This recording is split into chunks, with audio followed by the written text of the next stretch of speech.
টিফিনের পয়সা বাঁচিয়ে ত্রাণ শিবিরে শিশুদের খাওয়ালেন পড়ুয়ারা। বৃষ্টির জল জমে বাড়িতে ছাড়তে হয়েছে এলাকার 30 থেকে 35টি পরিবারগুলি স্থানীয় স্কুলে আশ্রয় নিয়েছে। এবার সে স্কুল পড়ুয়ারাই টিফিনের পয়সা বাঁচিয়ে ত্রাণ শিবিরে খাওয়া দাওয়ার ব্যবস্থা করলো। গাইঘাটের পাঁচপোতা ভাড়াডাঙ্গা উচ্চ বিদ্যালয়ের ঘটনা। স্কুল সূত্রে জানা গেছে, বিদ্যালয়ের একাদশ শ্রেণীর ছাত্রছাত্রীরা তাদের টিফিনের পয়সা বাঁচিয়ে স্কুলে আশ্রিত পরিবারগুলির বাচ্চাদের হাতে খাবার তুলে দিল।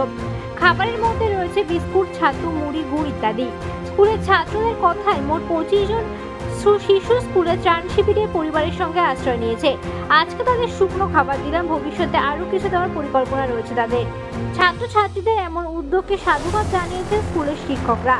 তাদের বক্তব্য, স্কুলে পর্যাপ্ত ত্রাণের ব্যবস্থা আসছে প্রশাসনের পক্ষ থেকে, কিন্তু স্কুলের ছাত্রছাত্রীদের টিফিনের পয়সা বাঁচিয়ে এমন উদ্যোগ অবশ্যই প্রশংসা করার মতো। পার্শ্ববর্তী এলাকার লোকজন আমাদের বিদ্যালয়ে এসে আশ্রয় নিয়েছে।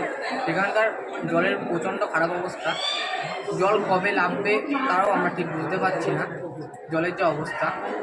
তা এবার তাদের খাবারের সামগ্রীর অসুবিধার জন্য আমাদের বিদ্যালয়ের ছাত্রছাত্রীরা মিলে টিফিনের কিছু টাকা বাঁচিয়ে তাদের জন্য আমরা খাবার সামগ্রী জোগাড় করছি।